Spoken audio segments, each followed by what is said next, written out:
कि गुरु और शिष्य का इतना लगाव, इतना अपनापन होना चाहिए जैसे सुई में धागा डाल दे वो लटकता है, सुई के साथ ही लटकता रहेगा और नीचे मार देगा ऐठो लकड़े को नहीं क्यों करेगी। तो ऐसे अपना लगाओ अपने सच्चे गुरु में इत लगा लो। तो ये हुआ गुरु शिष्य का प्रेम, गुरु शिष्य का जो आपस में संबंध। जब हम यहां से जाएंगे तो आपकी यहां से मृत्यु होगी तो आपको गुरुजी ही इतना लगाव होना चाहिए गुरुदेव में कि हमने जो कुछ नहीं चाहिए, परमात्मा गुरुजी आज्ञा पाओ मेरे।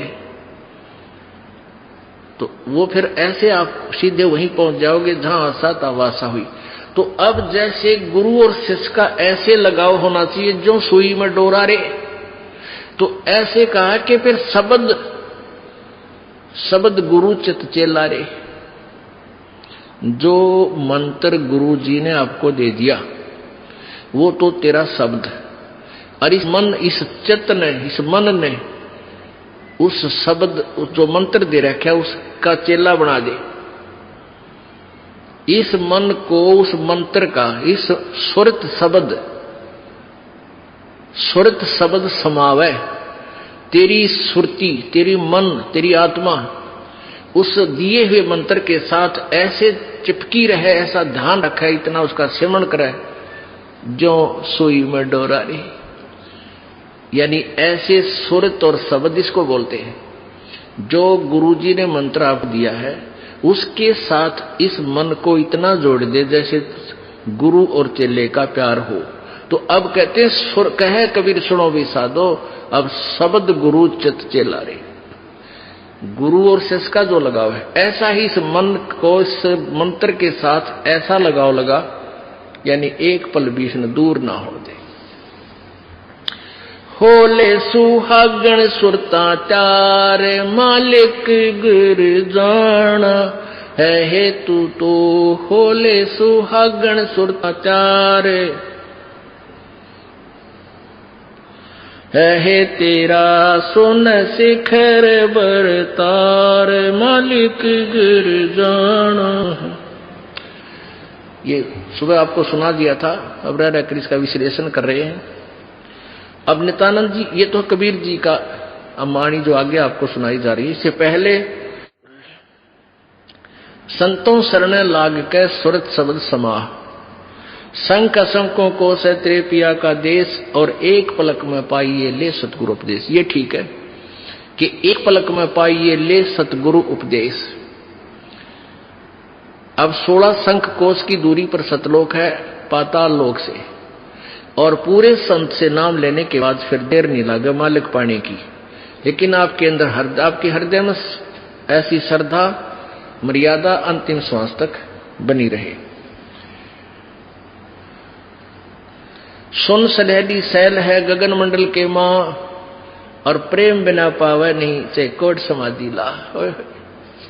जब तक आपका प्यार मालिक नहीं उमड़ेगा इतना भगवान मिले नहीं, और वर्क डन मिलेगा, किया कर्म अवश्य मिलेगा। जो साधना आप कर रहे हो, भक्ति कर रहे हो, दान कर रहे हो, ये मिल अवश्य, ये जरूर मिल जाएगा, लेकिन मालिक नहीं मिल पाएगा जब तक प्यार नहीं उमड़ेगा। अब कैसे प्यार कैसे उमड़ेगा भाई? जैसे सूरज के आगे बदरा ऐसे कर्म सयारे। भाई प्रेम की पवन करे चित मंजन फिर जल के तेज नयारे। क्या बताते हैं परमेश्वर गरीबदास जी महाराज परमेश्वर को पाने की कैसी विधि बताते हैं कि जैसे सूरज के आगे बदरा ऐसे कर्म छयारे। हमारे पाप कर्मों की छाया आत्मा और परमात्मा के बीच में ऐसी होगी जैसे सूरज के सामने घनघोर घटा छा जाती है। वो घटा, फिर वो बादल कैसे वहां से दूर होते हैं। तेज हवा चलती है तो बादलों को तितर बितर कर देती है, और सूर्य का प्रकाश फिर ज्यों का त्यों समक्ष होता है। तो ऐसे कहते हैं कि हम आत्मा और परमात्मा के बीच में जो पाप कर्म रूपी जो बादल हैं उनको कैसे दूर फेंका जाए, कैसे छांटा जाए, कैसे खत्म किया जाए। जैसे सूरज के आगे बदरा ऐसे कर्म छयारे। प्रेम की पवन करे चितवंजन झलक तेज नयारे। प्रेम की पवन, इन पाप कर्मों को काटने का, इनके हटने का क्या लक्षण होता है। आपको यहां बुलाया जाता है, ज्ञान सुनाया जाता है, आप जी को मंत्र दिए जाते हैं, आप जी को प्रेरित करके आपके हाथों से 2 पैसे दान करवाए जाते हैं, दंडवत प्रणाम कराई जाती है। इस सब का उद्देश्य है कि आपका हृदय इतना विनम्र हो कि परमात्मा की चर्चा चल की आंखों से आंसू की धारा बह जा, दरिया बह निकले, चर्चा चले एकांत में बैठ के या कहीं चर्चा चले दाता की, रह रहकर आंखों में आंसू आने लग जाएंगे। जब मालिक की चर्चा चलेगी तो समझो आपके पाप कर्मों के बादल कटन लागे। जैसे सूरज के आगे बदरा ऐसे कर्म छयारे, ये प्रेम की पवन करे चितमंजन फिर झलक तेज नयारे। तो यहां नित्यानंद जी भी इसी का समर्थन कर रहे हैं।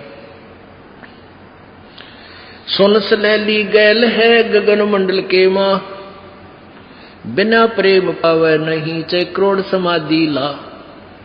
और जब तक मालिक में प्यार नहीं होगा, उसकी चर्चा सुनते ही आत्मा में ये झड़ नहीं लगेगा आंसुओं का,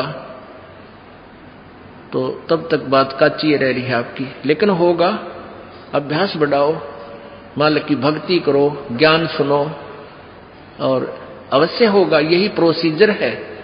किसी के घने बादल हैं, किसी के थोड़े घने हैं, वह भी इसी तरीके से हटेंगे, हवा चलती रहेगी, धीरे धीरे उनको इधर उधर कर दी।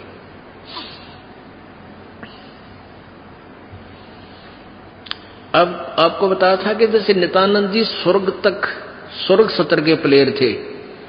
अब जैसे डिस्ट्रिक्ट लेवल पर यानी जिला स्तर पर बच्चे खिलाड़ी खेल खेलते हैं, नियम वही होते हैं उनकी एक ही जैसे, और जो राज्य स्तर पर खेलते हैं उनके भी नियम वही होते हैं, लेकिन लाभ गणा होता है। और जो राष्ट्रीय स्तर पर खेलते हैं नियम उनके भी वही होते हैं, और जो इंटरनेशनल लेवल पर खेलते हैं नियम उनके भी वही होते हैं। तो नित्यानंद जी जो बता रहे हैं ये वही नियम वही है। अब क्या बताया उस परमात्मा की यहां जाने का। परमेश्वर क्या बताते हैं, होले सुहागण सुरता त्यार तुझे माल्य के घर जाना है। अब सुहागण कौन है और कुंवारी कौन है? जिन आत्माओं को पूर्ण परमात्मा संत से प्रभु का नाम नहीं मिला तो वो तो कुंवारी है, और जिनको परमात्मा का नाम मिल गया उनकी सगाई होगी परमात्मा से, गुरु बिचौले ने उनकी सगाई करवा दी। अब जिनको परमात्मा का नाम मिल गया तो आपकी सगाई होगी उस मालिक से, पूर्ण परमात्मा से, और गुरु बिचौले ने आपका यू नाता जोड़ दिया। तो इसलिए कहा कि होले सुहागण सुरता त्यार, जो उपदेशी आत्माएं हैं वो सुहागण हैं, और जिन्हें नाम नहीं लिया है वो अभी कुंवारी है।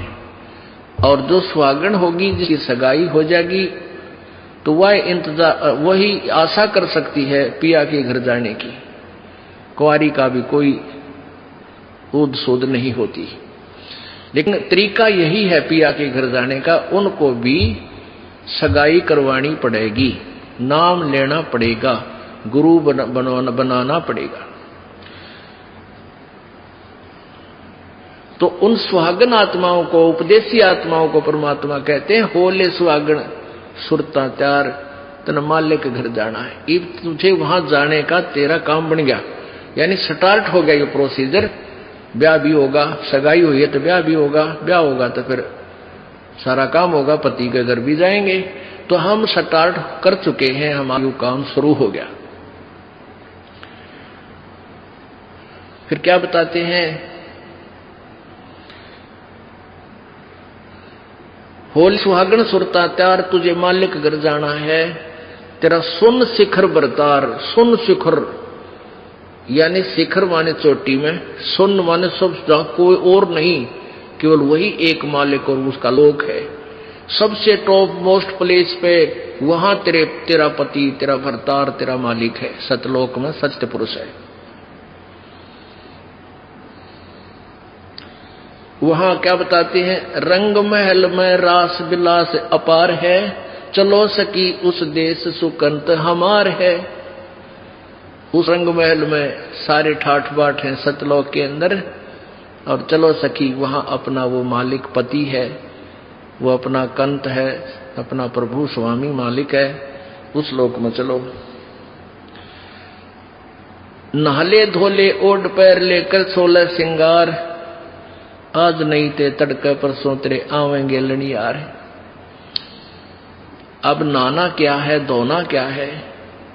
इस सत्संग रूपी दरिया में, गंगा में अपने अंतःकरण के मैल साफ करे। ओढ़ पैर ले, यहां क्या ओढ़ना है, क्या पहनना है, कौन से आभूषण है कि साधु जैसा भाव आपके अंतःकरण का दिखे, भक्ता के से लक्षण हो, ये तरह ओढ़ना है। और सील, संतोष, विवेक, दया, भाव हैं, ये इस प्रकार के 16 तरह आभूषण हैं जो एक जैसे लड़कियां वैसे उदाहरण देने पड़ते हैं उन्हीं के आधार से। लड़कियां शादी जब हो जाती है तो आभूषण पहनती हैं इसलिए कि तू अपने पति को अच्छी लगेगी। तो परमात्मा हमारा पति है, वो हम उसको कैसे अच्छे लगेंगे जब हमारे ये आभूषण होंगे। नम्रता होगी, दया होगी, शील, संतोष, विवेक से हम चलेंगे, किसी की आत्मा नहीं दुखावेंगे, इस दान धर्म करेंगे, सेवा करेंगे, तो तब उस मालिक को हम अच्छे लगेंगे, पसंद होंगे, तब वो हमें स्वीकार करेगा। और सुमन, ध्यान, भक्ति, ये पांचों यज्ञ करके अपनी कमाई करके अपना दहेज बना ले। फिर क्या बताते हैं, आज नहीं तो तड़के परसों, या अब तेरा कभी ना कभी जाने का समय अवश्य आएगा। तेरे सास की कितनी जाली तू क्यों लारी वार, और बिया खेलत न जन्म खो दिया लाया नहीं विचार।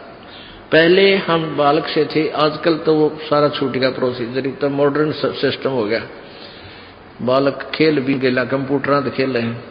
पहले क्या था, हम छोटे छोटे बालक थे, उस समय जैसे दहेज देते थे लड़कियों को, तो उनका के देश था, ऐसे कोई क्या करते थे, लड़की को भेजना होता था तो उसके लिए कपड़े लाते, तो उसको क्या बताया जाता था कि इसको आगे वाली इसकी जो ना सास, ननंद, पितृ और आसपास की जितनी लेना देना होता है, तो उनकी न्यों क्या करते, 40 तीड़ आग्नेय की लाइयो, 40 सूट। तीड़ तना समझते होंगे आजकल के बच्चे, पहला घाघरा हुआ करता सब आया, और उसको ऊपर एक कुर्ता, एक चुंदड़ी, उसने तिल बोलिया करते। तो न्यों क्या करते, ये 40, और पहले दिखाया करते उसको भेजने से पहले लड़की को, गांव की औरतें आती थी गीत गाती हुई, और वो देखा करती ये 40 तगलियां की हैं, ये 20 पछलियां की हैं, ये फलानियां की हैं, ये छोरी की हैं, ये दूसरे ससुरे की हैं। तो ऐसे बताते थे। तो वो छोटी लड़कियां होती थी ना, छोटी छोटी, पहले स्कूल स्काल कोई जाता नहीं था, वो अपने में टाइम पास कराया करती, कहता गोबर बिटोड़ा करती ना। फिर वो छोटी होती तो क्या करती थी, वो छोटे छोटे टुकड़े कपड़े सिलने के बाद दर्जियों पास हो जाते थे, उन इकट्ठे कर लेती और उनके ऐसी सतह बनता करके, और 40 तन्यारी गिड़का दगाल लेती, एक गठड़ी बांध कर उसमें, और 20 न्यारी धर लेती, और एक गुड़िया बना लेती, एक खिलौना बना लेती, एक गुड़िया सी खिलौने की स्त्री सी, और उस गुड़िया ने फिर गेलव गुड़िया ने बांध देती गिठड़ी में, ये इसकी तीड़ अगलियां की, ये पछलियां की, और वो होते ही तीन चीथड़े कपड़े टुकड़े से। और उनमें तो दूसरा कोई भाई या बहन उसी के लेवल का, 1-2 साल बड़ा छोटा, और एक आधा टुकड़ा निकाल लेता ना उसकी तीड़ मत है, उस गठड़ी मत है, वो पोटली बांध रही थी वह, तो वह रोन लग जाती वह लड़की, अरे मेरी तीड़ काट ली, पापीटा रोवर रोटी नहीं खावे, और ओढ़ चीथड़े ने वह तीड़ बांध रही, वो सूट बांध रही पूरा, तो बालक थी। और जब उस बेटी वाली लड़की बड़ी हो जाती है, युवा हो जाती है, और फिर उसका ब्याह हो जाता है, उसकी शादी हो जाती है, विवाह हो जाता है, फिर उसको वो ओरिजिनल तिल मिल रहा है, वास्तविक तिल मिल रहे हैं, उसने वो सूट मिल लेंगे 10-20 जो अभी उसके होते थे, तो फिर वह गुडिया लाना खेला है, क्योंकि वह सैनी होगी, वो मैच्योर होगी। तो पुण्यात्माओं, परमात्मा हमें क्या बताना चाहते हैं कि तुम यहां जो बेटा बेटी कार कोठी संपत्ति जोड़ने में जो तुम खेल खेल रहे हो, ये गुडिया वाला खेल है। और जब आप इतने मैच्योर हो जाओगे, आपका ज्ञान इतना स्वस्थ हो जाएगा, आपको ये पता लग जाएगा कि ये सब नकली सांग है, झूठा सुख है, अस्थायी टेम्परेरी रिलेशन है हमारा यहां पर, और हमारा स्थान सतलोक में है। तो फिर आप इन गुड्डा गुडिये के खेलने की फिर इच्छा नहीं कर सकते, सपने में भी नहीं कर सकते। अब जवान लड़की जब उसका ब्याह हो गया और उसके बाद वो ओरिजिनल सूट उसने मिले हैं, फिर उसने वह खेल कर दिखा दे गुडिया गिला, कदे नहीं खेल सकती। तो आपको जब ये रह कर ये ज्ञान इसलिए सुनाया जाता कि आपका इन गुड्डा गुडिया के खेल से मन हट जा, आप इतने मैच्योर हो जाओ, आपको वास्तविकता का पता लग जावे।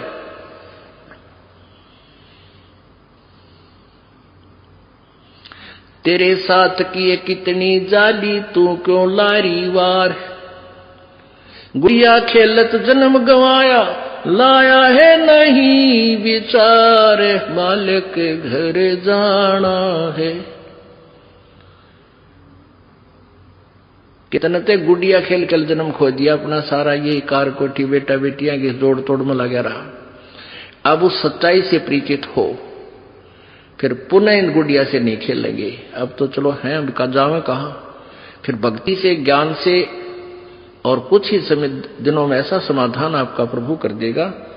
बालक बच्चे भी आपके भगवान से डरने वाले, महात्मा की भक्ति करने वाले होंगे, और कुछ दिनों में आपको फ्री कर देगा प्रभु। अब भक्ति करें, बच्चे इतने बुद्धिमान समझदार हो जाएंगे, भगवान से डरने वाले होंगे कि भी माता पिता ने अपना पूरा काम कर दिया, अभी इनको डिस्टर्ब ना करो। और वो परमात्मा विश्वास करने वाले होंगे कि भी हमारा किया हमें मालिक जरूर देगा। तो इस प्रकार आपको फिर यहां से निकालने का एक सुअवसर परमात्मा देगा, और तभी आपका मोक्ष संभव है। तो ये परमात्मा ही करवाएगा, अपने इसके चरणों में पड़ा रहना है। कैसे? द्वार धनी के पड़ा रहे, धक्के धनी के खावे, 100 काल चकजोल ही पर द्वार छोड़ ना जावे। इसका यही तरीका फार्मूला बताया है कि अपने सच्चे सतगुरु के द्वार से दूर नहीं हो जा, चाहे कितना झटके पटके काल दे, आपको छोटी मोटी हानि भी होती होने दे, कोई वो भी मालिक की रजा है, उसमें आपके ना ही होने में आपका हित होगा, ये सत्कर मान लेना। तो फिर आपने हर पहलू को अपनाना होगा कि राज्य क्रमता राम की रजा धरे जो शीस, दास गरीब दरस परस तिन बैठे जगदीश। कच्चा हीरा कर्च हुए नहीं सह गण भार, और ऐसा मन ये हो रहा वहां लेख ले करता है। एक हीरे की परख करने का क्या तरीका बताया है? ऐरण के ऊपर एक लोहे का ऐसा थंब बसा हुआ धरती में गाड़ रखा हो, इतना ऊपर, वो 8 बाई 8 इंच चौड़ा उसका ऊपर का सरफेस होता है, और ऊपर तक घन इतना बारा 2 दड़ी पक्के का लोहे का डंडे में पर, और उसको न्यू मारा करें। ऐरण के ऊपर लोहे के उस ऐरण पर रखकर लोहे के उस पटड़े से पर हीरा रख दिया जाता है, और ऊपर से घन ठोका जाता है, और हीरे का निशान भी नहीं होता, वो पक्का है। और जब वो कच्चा है तो क्रच हो जाएगा, उसमें निशान पड़ जाएगा, टूट फूट जाएगा। तो कहते हैं परमात्मा तुम्हारा वहां ऐसे परीक्षा लेगा, आपको यहां से पार करने के लिए ऐसे घण मार के देखेगा। कच्चा हीरा कर्च हुए, नहीं सह घण भार, नहीं सह घण मार, और ऐसा मन यू हो रहे जहां फिर लेखा ले करता रहे। तो परमात्मा बताते हैं कि समझा है तो सर दर पाओ, बहुर नहीं रे ऐसा दाओ। बोलो सतगुरुदेव।